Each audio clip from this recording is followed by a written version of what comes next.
Good morning students. हाँ, आज integration चलेगा। इंडेफिनिट इंटीग्रेशन, कैलकुलस का लास्ट पार्ट। हाँ देखो, कैलकुलस दो भाग में बटा हुआ है, डिफरेंशियल कैलकुलस, इंटीग्रल कैलकुलस। ठीक, डिफरेंशियल कैलकुलस को देखो, लिमिट है, कंटिन्यूटी है, डिफरेंशियलिटी है, एमओडी है, that means method of differentiation, application of differentiation, AOD. ठीक है, तो इसमें देखो कि लिमिट के बाद कंटिन्यूटी है, डिफरेंशियलिटी है, सब में क्या होता है LSD, RSD, LS limit, RS limit निकालना होता है। दैट मीन्स लिमिट का यूज है। ठीक है ना। तो कहने का मीनिंग ये है कि कैलकुलस का जो फर्स्ट पार्ट है डिफरेंशिएशन, उसको पढ़ने के लिए हमें सबसे पहले लिमिट पढ़ना होगा। ठीक है, अगर लिमिट नहीं पढ़ा तो मत पढ़ो, तब कुछ समझ में नहीं आएगा। उसी तरह से इंटीग्रल कैलकुलस जो है, यहाँ से एक्चुअली स्टार्ट भी होता है और यहाँ एंड भी होता है। ठीक है, तो अगर आप इंडेफिनिट इंटीग्रेशन को नहीं पढ़ते हैं इंटीग्रल कैलकुलस में, तो इसका मतलब नहीं पढ़ो। ठीक है, चलो फिर चलिए सब आदमी एडजस्ट हो जाए अच्छा से। चलिए शुरू करते हैं। तो आज सबसे पहला वर्ड है students integration. What is integration? ठीक है, बोलो इंटीग्रेशन क्या होता है। चलो गर्ल साइड से। हाँ, बहुत अच्छा है। Reverse process of differentiation. देखो बहुत अच्छी बात है। यहाँ से शुरू करते हैं। इसको कहते हैं हम लोग रिवर्स प्रोसेस ऑफ डिफरेंशिएशन। ठीक है, डिफरेंशिएशन का क्या होता है? ये रिवर्स प्रोसेस होता है। एक चीज़ मैं अपने तरफ से इंक्लूड कर देता हूँ। हाँ, इसको हम लोग कहते हैं एंटी प्रोसेस ऑफ डिफरेंशिएशन, ये भी कहते हैं। हाँ, अब मुझे ये याद क्यों आ गया एंटी प्रोसेस? पता है मेरे घर में क्या होता है, जब मुझे घर में पूजा पाठ करवाना होता है तो अपनी वाइफ को बोलता हूँ कि क्या मैं पूजा करवा लूँ क्या इतने तारीख को? क्या बोलेगी? पता है कि नहीं, इतने तारीख को मेरी बहन की फुआ की बेटी की शादी है। ठीक है, मतलब कुछ ना कुछ ऐसा बहाना, अगर करवाना हो पूजा पाठ कर, जो काम करवाना हो तो बोलना कि नहीं। ठीक है, तो उधर से आएगा जवाब हाँ, इधर से हाँ बोलो तो फिर नहीं। ठीक है ना। तो इसको हम लोग क्या कहते हैं? Anti process. हाँ, एंटी होती है एक दूसरे की, एंटी। हाँ, हमेशा एंटी चलते रहता है। तो एंटी प्रोसेस ऑफ डिफरेंशिएशन मतलब डिफरेंशिएशन का उल्टा। ठीक है, अब स्टूडेंट्स डिफरेंशिएशन जो एक वर्ड है, डिफरेंशिएशन क्या है? एक वर्ड है। दैट मीन्स मैथमेटिक्स में इसको हम लोग कहते हैं प्रोसेस। डिफरेंशिएशन क्या है? एक प्रोसेस है। और डिफरेंशिएशन डिफरेंस से बना हुआ। डिफरेंस मतलब क्या होता है? अंतर। अंतर का मतलब क्या होता है? घटाव। ठीक है, अब घटाव का एंटी प्रोसेस क्या हो जाएगा? जोड़ हो जाएगा, है कि नहीं? घटाव का एंटी प्रोसेस क्या होगा? जोड़। जोड़ तो घटाव, गुना तो भाग। ठीक है ना। तो ये डिफरेंशिएशन जो है वो डिफरेंस से बना हुआ है। डिफरेंस का मतलब घटाव होता है, तो उसका एंटी प्रोसेस क्या होगा? जोड़ होगा, योग होगा, सम होगा, दैट मीन्स समेशन होगा। सो इंटीग्रेशन को हम लोग समेशन कहते हैं। ठीक है, इंटीग्रेशन को हम लोग समेशन कहते हैं। और थोड़ा सा इसके सिंबल को देखिए। इसका इंटीग्रेशन का जो सिंबल होता है, सिंबल सभी लोग जानते होंगे। इंटीग्रेशन का सिंबल कैसा होता है? ऐसा होता है। ठीक है, ये एक्चुअली एस है। एस बोले तो समेशन। एस क्या है? इनिशियल फर्स्ट लेटर किसका? द वर्ड सम का। ठीक है, समेशन लिखेंगे तो उसका पहला लेटर क्या है? एस है। तो ये एस को थोड़ा सा क्या करेंगे? हम खींच देंगे। एस को थोड़ा सा खींच देंगे। That means sign of integration. समझ में आ गया? बट स्टूडेंट यहाँ बहुत एक इंपॉर्टेंट चीज़ है कि आप इंडेफिनिट इंटीग्रेशन को समेशन नहीं कह सकते। समेशन में एक वर्ड आया है सम। सम क्या होता है? एडिशन। एडिशन का रिजल्टेंट वैल्यू है। और किसी भी चीज़ का रिजल्टेंट वैल्यू जो होता है स्टूडेंट्स, वो एज अ डेफिनिट वैल्यू काम करती है। ठीक है, बट यहाँ पर क्या लगा हुआ है? Indefinite. So integration, indefinite integration को आप समेशन नहीं कह सकते हैं। ठीक है, अगर समेशन कहना हो तो आप डेफिनिट इंटीग्रेशन को कहेंगे। वो चीज़ हम लोग आगे पढ़ेंगे। ठीक है, फिलहाल अभी हम ये इतना पर चलते हैं। सिंबल क्या लिखते हैं हम लोग? इस तरह से। एस को क्या करते हैं? थोड़ा सा खींच के लिख देते हैं। दैट मीन्स इंटीग्रेशन का ये सिंबल हो जाता है। अब स्टूडेंट्स ये हमारा डेफिनेशन हो गया, anti process of differentiation, reverse process of differentiation, ये हमारा सिंबल हो गया। अब हम लोग स्टूडेंट्स थोड़ा सा इसको हम डिफाइंड करते हैं। ठीक है, आइए रिवर्स प्रोसेस ऑफ डिफरेंशिएशन। तो सबसे पहले हमने क्या किया? एक फंक्शन हमने एफ एक्स ले लिया। ठीक है, अब इस फंक्शंस का यहाँ पर हमने डेरिवेटिव लिख दिया एफ डैश एक्स। ठीक है ना। अब देखिए एक फंक्शन से उसका डेरिवेटिव फाइंड करने के लिए एक प्रोसेस बीच में लगेगा जिसका नाम क्या हो जाएगा, डिफरेंशिएशन। इस प्रोसेस का नाम क्या हो जाएगा, डिफरेंशिएशन। अब यहाँ से स्टूडेंट्स एक ऐसा प्रोसेस आप लगाएं जो पुनः उसी को ला दें। समझिए बात को कि एक ऐसा फंक्शंस है जिसमें जिसका डिफरेंशिएशन निकालने के बाद डेरिवेटिव के फॉर्म में, डिफरेंशिएशन क्या है, एक प्रोसेस है जो किसी फंक्शंस में लगने के बाद रिजल्ट के फॉर्म में डेरिवेटिव को देती है। अब इस डेरिवेटिव का जो फंक्शन हमको मिला है, हाँ, ये इस डेरिवेटिव में हम एक ऐसा प्रोसेस लगाएंगे जो पुनः उसी मूल फंक्शंस को, ओरिजिनल फंक्शंस को ला दे। वह जो प्रक्रिया होती है उसको हम लोग कहते हैं इंटीग्रेशन। कहने का मतलब ये कि डेरिवेटिव से, हाँ, किसी फंक्शंस के डेरिवेटिव से मूल फंक्शंस में चेंज करने की प्रक्रिया, विधि, मेथड को हम लोग क्या कहते हैं, इंटीग्रेशन कहते हैं।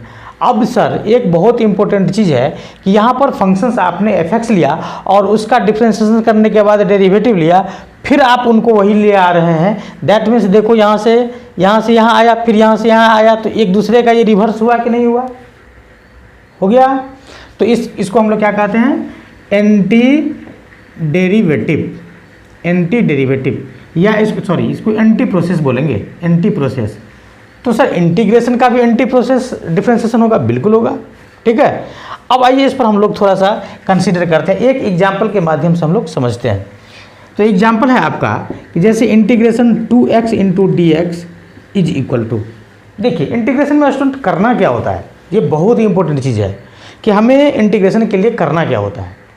तो इंटीग्रेशन के लिए हमें सबसे पहले ये सोचना होगा कि इंटीग्रेशन क्या होता है, reverse process of differentiation.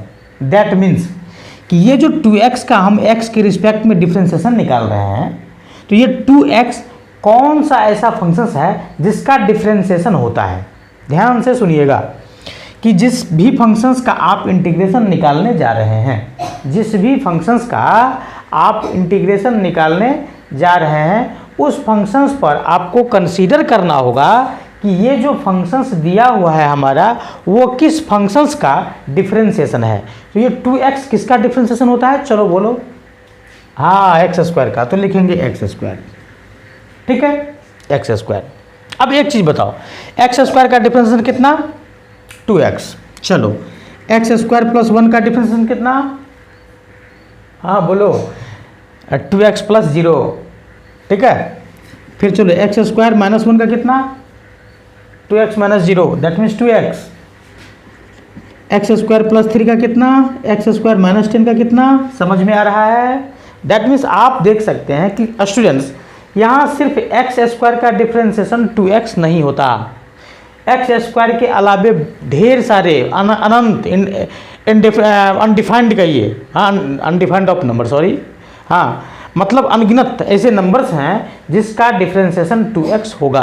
That means x square plus 1, x square minus 1, x square plus 3, x square minus 10, और कुछ लेना हो तो ले लो, चलेगा, सब चलेगा। दैट मीन्स यहाँ पर हम लोग क्या करते हैं, प्लस सी कर देते हैं। सर माइनस सी नहीं कर सकते क्या, बिल्कुल कर सकते हैं।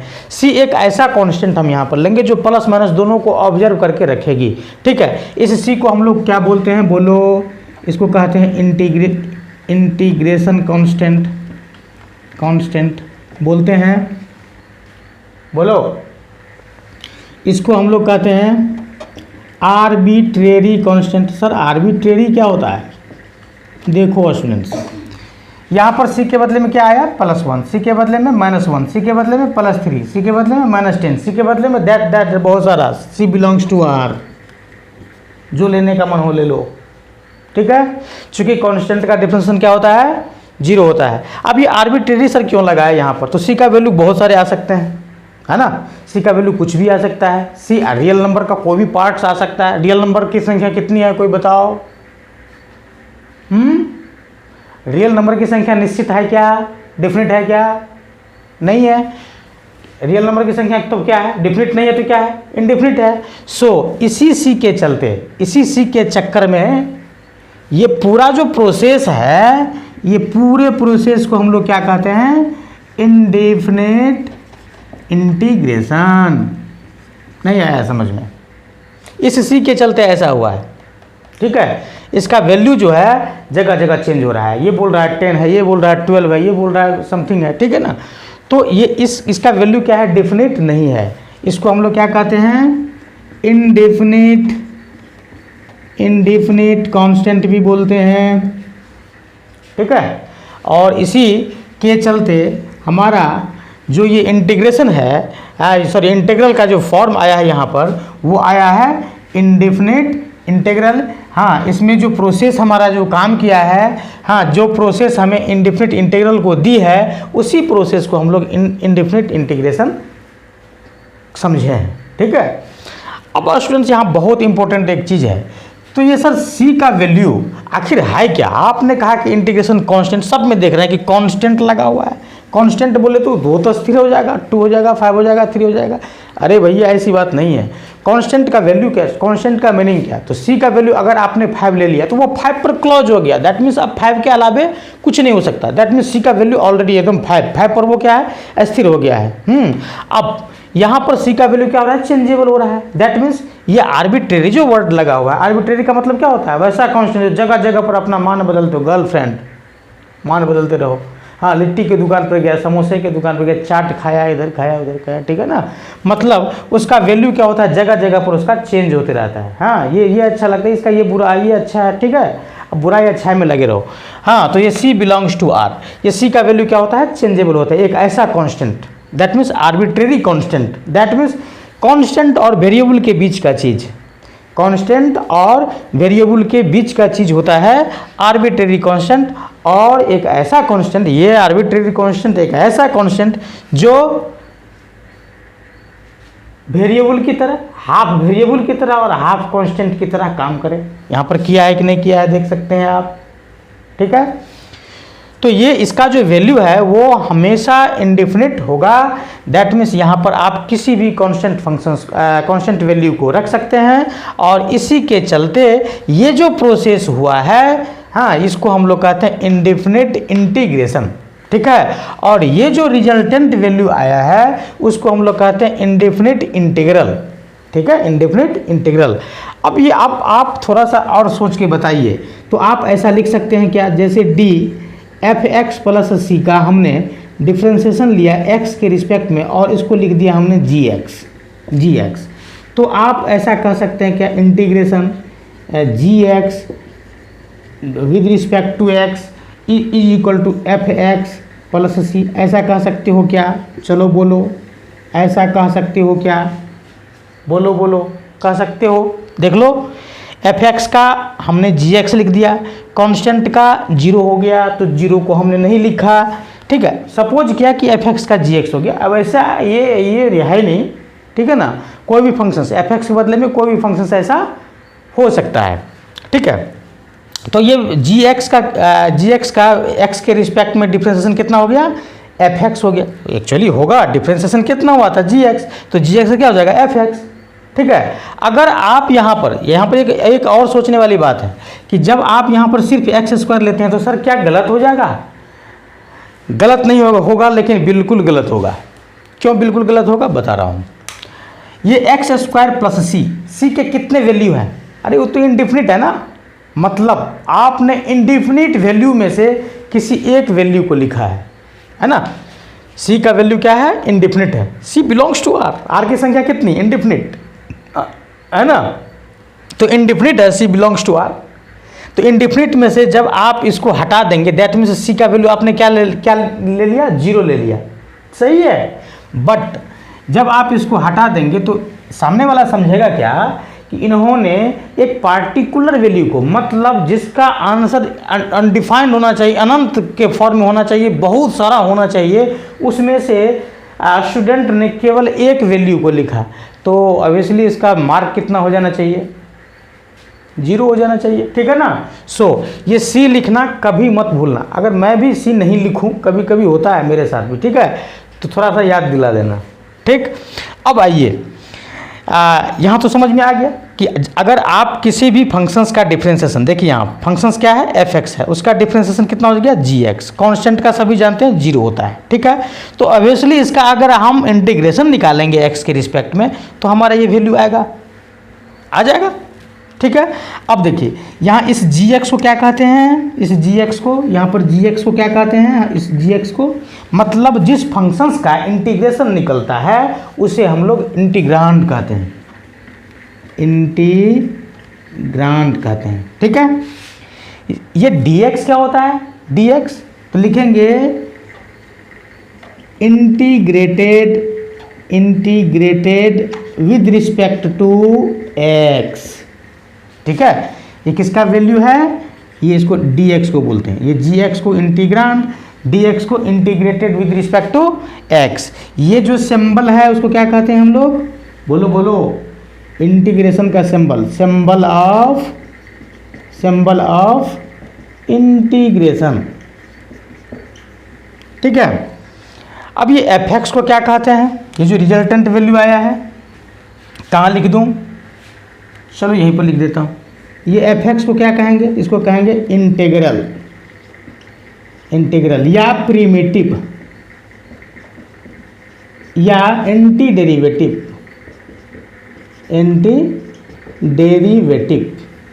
ठीक है। इसको एंटी डेरिवेटिव कहेंगे या प्रीमिटिव कहेंगे या इंटीग्रल कहेंगे। और ये सी क्या होता है, तो सी के बारे में तो देखो अब इसमें से जो कहना है कह दे, चलेगा, ठीक है।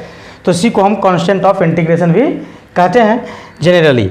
तो यहाँ पर आप देखो स्टूडेंट्स, यहाँ पर हमने first, second, third, fourth, fifth, यहाँ पर 5 पार्ट्स आते हैं। किसी भी इंटीग्रेशन को जब आप इंडेफिनिट इंटीग्रेशन किसी भी फंक्शंस का आप निकालते हैं तो आपको 5 तरह के वैल्यू आते हैं, हाँ। जिसमें पहला क्या कहते हैं, साइन ऑफ इंटीग्रेशन, जिसका इंटीग्रेशन आप निकालते हैं उसको कहते हैं इंटीग्रांड, बहुत इंपॉर्टेंट चीज़ है ये इंटीग्रांड। और ये dx क्या होता है, integrated with respect to x, ये इक्वल टू तो जानता ही है ना, इक्वल टू। ये fx क्या होता है, मतलब रिजल्टेंट वैल्यू क्या होता है, इंटीग्रल होता है, प्लस ये c क्या होता है, कांस्टेंट ऑफ इंटीग्रेशन होता है, ठीक है। आर्बिट्रेरी कांस्टेंट भी कह सकते हैं या सीधा कांस्टेंट भी कह सकते हैं, चलेगा। बट ये इंटीग्रेशन से निकला हुआ कांस्टेंट है, इसलिए इसको हम लोग कहते हैं कांस्टेंट ऑफ इंटीग्रेशन या इंटीग्रेशन कांस्टेंट भी कहते हैं। अब देखो स्टूडेंट्स, यहाँ पर ये जो सिंबल का हमने यूज करके हमने ऐसा निकाला, दैट मीन्स सी के फॉर्म में निकाला, तो सर क्या सभी क्वेश्चंस में ऐसा निकलेगा, बिल्कुल निकलेगा।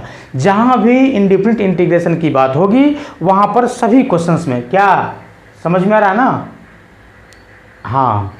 तो सभी क्वेश्चंस में हम लोग इसको क्या करेंगे, निकालेंगे। अब हम थोड़ा सा सिनोनिम की बात कर लेते हैं। तो सिनोनिम की बात हम क्या करें, सिनोनिम की बात ऑलरेडी हमने यहाँ पर कर दिया है। दैट मीन्स इंटीग्रेशन का दूसरा नाम क्या कहेंगे, तो एंटी डेरिवेटिव कहेंगे, और क्या कहेंगे, तो प्रीमिटिव कहेंगे, और क्या कहेंगे, इंटीग्रल कहेंगे, ठीक है। तो इस तरह से हमने इसके सिनोनिम को जाना। ये रिजल्टेंट वैल्यू है, इंटीग्रेशन के बाद जो हमें रिजल्टेंट वैल्यू आता है उसे हम लोग एंटी डेरिवेटिव, प्रीमिटिव या इंटीग्रल कहते हैं, ठीक है। अब स्टूडेंट्स इसका थोड़ा सा हम लोग ग्राफ के बारे में जानते हैं, हाँ। That means geometrical meaning of indefinite integration, geometric meaning, किसका ज्योमेट्रिक मीनिंग, इंडेफिनिट इंटीग्रेशन का। कहने का मतलब ग्राफ ऑफ इंडेफिनिट इंटीग्रेशन। चलो देखो, जैसा कि हमने एग्जांपल लिया था 2x इंटू डी एक्स, कोई कहेगा कि भाई इसका तुम ग्राफ खींचो, इसका ग्राफ कैसे होगा, ठीक है। तो सबसे पहली बात कि ये जो ग्राफ होगा इंडेफिनिट इंटीग्रेशन का, वो रिप्रेजेंट करेगा किसको, रिप्रेजेंट फैमिली ऑफ कर्व्स, ठीक है। किसी कर्व के पूरे फैमिली को, मतलब दादा, काका, नाना, दादा, पोता, जितना भी है खानदान का, वो सारे को शो कर देगी, ठीक है। अब सर इसका ग्राफ खींचेंगे कैसे, तो देखो इसका वैल्यू कितना हो जाएगा, x² + c, होगा कि नहीं होगा। तो हम लोग अगर कोई पूछे कि इसका ग्राफ भैया कैसे होगा, तो क्या करना है, x² + c का ग्राफ खींच देना है, हाँ। तो y इक्वल टू, हाँ, y equal to x² + c का। तो देखो इनडायरेक्ट वे में हम लोग खींचते हैं कैसा, ये हो गया y इक्वल टू x² का ग्राफ, ठीक है। अब हम जैसे एक्स स्क्वायर प्लस सी वन, यहाँ पर चलो थोड़ा सा आगे बढ़ा दिए, इसका मतलब क्या, अरे वाई पर आगे है, ये एक्स एक्सिस ओ वाई, सही है। अब देखो ये ऊपर कितना ऊपर, तो चलो मान लेते हैं 1 ऊपर, 2 ऊपर, सी ऊपर, चलो C1 ऊपर, हाँ ये 1 नीचे तो -1, -3 नीचे।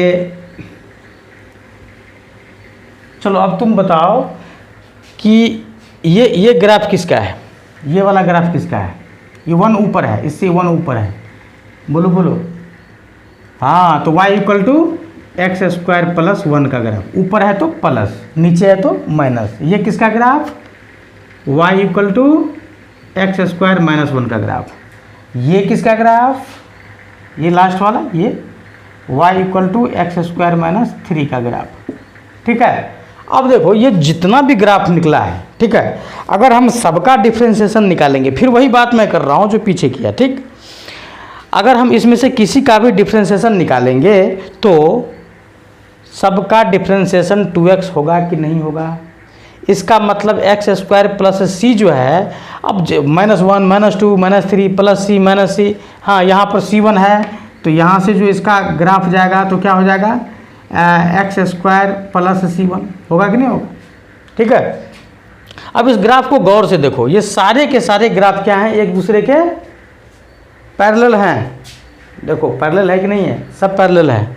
हाँ इसमें एक इम्पोर्टेंट बात और है, जब हम यहाँ पर कोई भी पॉइंट एक लेते हैं, यहाँ से कोई पॉइंट हमने ले लिया, ठीक, यहाँ पर जैसे हमने एक पॉइंट ले लिया x इक्वल टू a, सही है, तो ये जो पॉइंट जहाँ जहाँ कर्व को कट करती है, तो चलो देखो यहाँ पर कट कर ली, यहाँ पर कट कर ली, यहाँ पर कट कर ली, यहाँ पर और यहाँ पर, इससे जो हम टेंजेंट खींचेंगे, टेंजेंट ड्रॉ करेंगे, टेंजेंट खींचेंगे, टेंजेंट खींचेंगे, टेंजेंट खींचेंगे, अरे थोड़ा सा टेढ़ा हो गया, चलेगा, इतना इतना इतना माफी रहता है ना। तो इस टेंजेंट को गौर से देखिए, ये टेंजेंट एक दूसरे का क्या है, पैरेलल है, सही है, पैरेलल है, और इसका स्लोप भी पैरेलल होगा, दैट मीन्स सेम होगा। कहने का मतलब कि इसका इस टेंजेंट का जो भी स्लोप होगा वो इसका भी स्लोप, इसका भी स्लोप, चूँकि पैरेलल है ना, तो पैरेलल है तो एक का स्लोप जितना होगा उतना दूसरे का भी स्लोप होगा। तो कहने का मतलब ये कि इंटीग्रेशन, इंडिफिनिट इंटीग्रेशन का जो हम लोग ग्राफ ड्रॉ करते हैं, ठीक है, और उससे जो कॉमन टेंजेंट आता है किसी एक पॉइंट के द्वारा, ठीक है ना, तो उस टेंजेंट का जो स्लोप होता है वो क्या होता है, एक दूसरे के इक्वल होता है, मतलब सारे टेंजेंट के स्लोप क्या होते हैं, इक्वल होते हैं and parallel to each other होते हैं, ठीक है। 2-3 चीज़ यहाँ से निकल के आती है। हाँ, फैमिली ऑफ कर्व जो होता है वो एक दूसरे का पैरेलल होता है, ठीक है। इसके बाद कर्व का जो, उस कर्व पर जो टेंजेंट होता है वो भी एक दूसरे का पैरेलल होता है और उसका स्लोप भी सेम होता है, ठीक है। और 1-2 चीज़ सामने आएगी, जैसे कि थोड़ा सा मैं एडवांस बात कर रहा हूँ, ठीक है। जैसे देखो y इक्वल टू हमने किसका ग्राफ खींचा है, ये सब क्या है, एक्स स्क्वायर प्लस सी का, ठीक है। तो स्लोप क्या होता है, dy/dx, ठीक है, तो कितना आ जाएगा 2x, ठीक है। तो ये जो 2x का जो वैल्यू है, ठीक है, ये जो 2x का वैल्यू है, सब में देखो कि सबका स्लोप कितना 2x, x equal to a पर, x इक्वल टू a पर, तो क्या हो जाएगा 2a, तो सो इसका स्लोप कितना हो गया 2a, m का वैल्यू क्या हो जाएगा 2a, y equal to mx plus c लिखते हैं ना कोऑर्डिनेट ज्योमेट्री में, स्ट्रेट लाइन का इक्वेशन। सो m का वैल्यू कितना हो गया 2a, that means slope of tangent कितना हो गया 2a।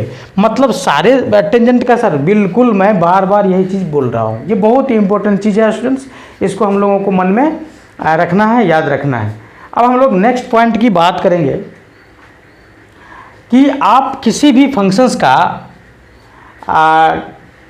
इंटीग्रेशन जो है आप किसी दूसरे फंक्शंस के फॉर्म में ले सकते हैं, चाहे वो फंक्शंस हो चाहे वेरिएबल हो, किसी भी वेरिएबल के फॉर्म में आप उसका इंटीग्रेशन कर सकते हैं, ठीक है। कैसे, तो आइए देखते हैं। आईआईटी क्या करती है स्टूडेंट्स, तो स्टूडेंट को लॉक करना चाहती रहती है, ठीक है, कि स्टूडेंट को यही लॉक कर दो, आगे मत जाने दो।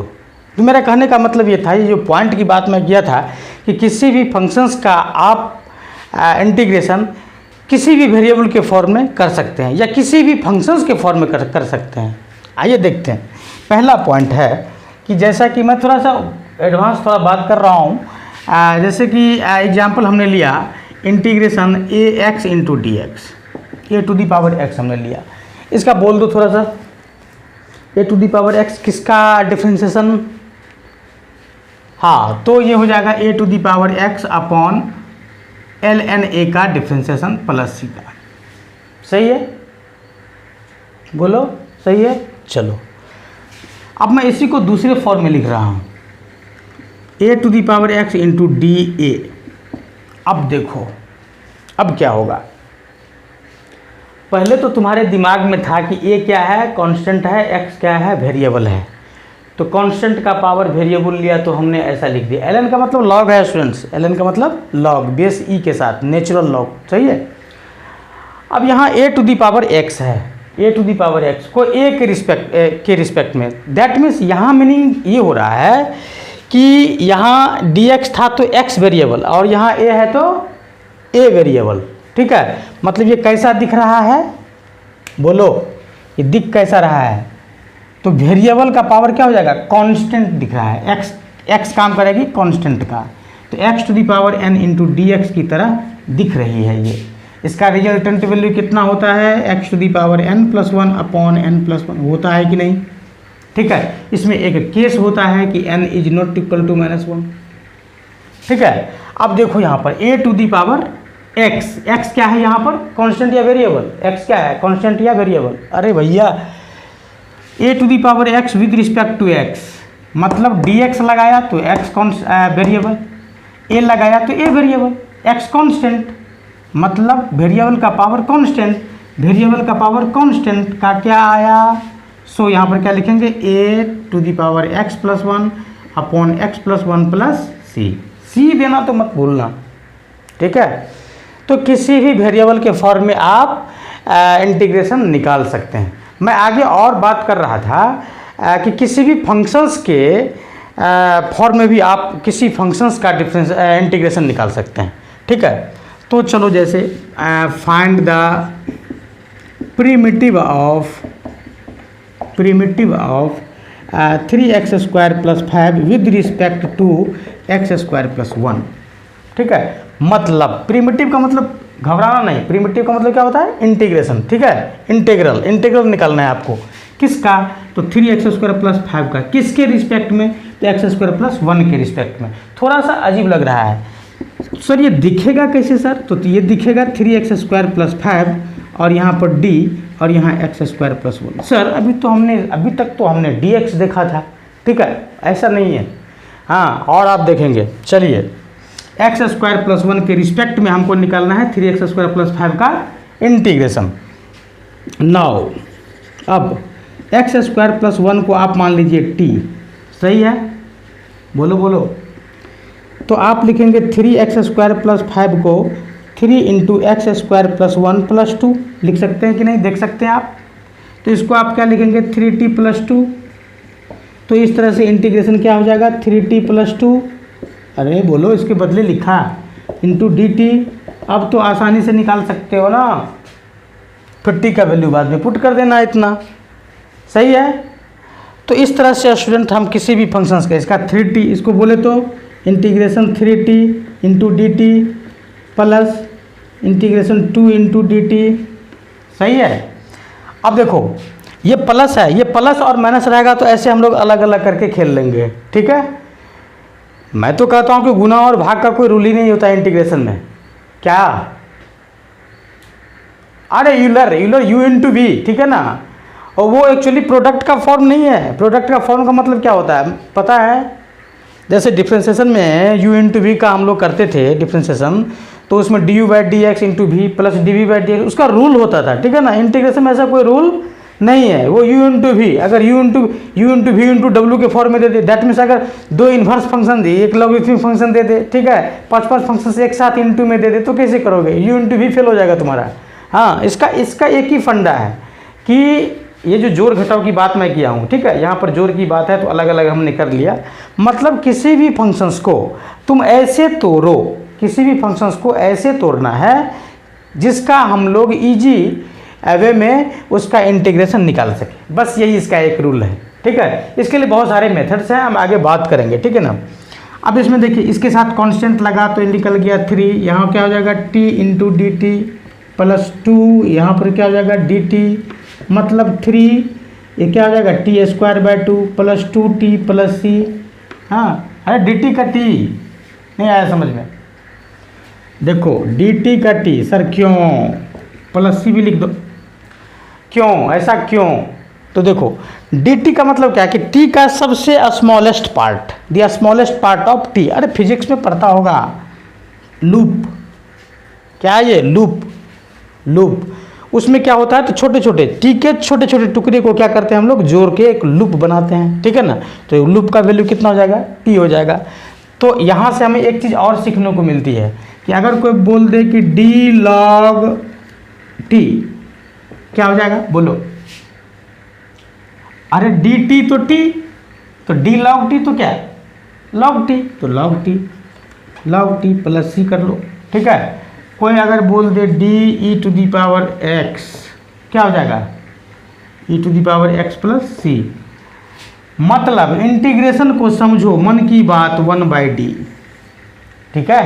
तो देखो 1/d, d से d कैंसिल, ex बच गया, 1/d, d से d कैंसिल, log t बच गया, ठीक है। और c अपना मन से लगा देना क्योंकि इंडिफिनिट की बात है, सही है। तो इस तरह से हमने किसी फंक्शंस के रिस्पेक्ट में इंटीग्रेशन को निकाला। अब आगे हम लोग बात करेंगे स्टूडेंट्स कुछ ऐसे फॉर्म्स की, हाँ, जिसको हम लोग कहते हैं लविंग इंटीग्रल। हाँ, लविंग इंटीग्रल सर क्यों बोलते हैं? देखो हाँ, लविंग का मतलब मोहब्बत, प्यार, ठीक है ना। प्यारा इंटीग्रेशन किसको कहेंगे? अरे लवली किसको बोलते हैं, प्यारा किसको बोलते हैं? तू जो कह दो वो कर दे, सबसे प्यारा है कि नहीं। तो कहने का मतलब कि वैसा इंटीग्रेशन जिसका फॉर्मूला हम डायरेक्ट यूज करते हैं।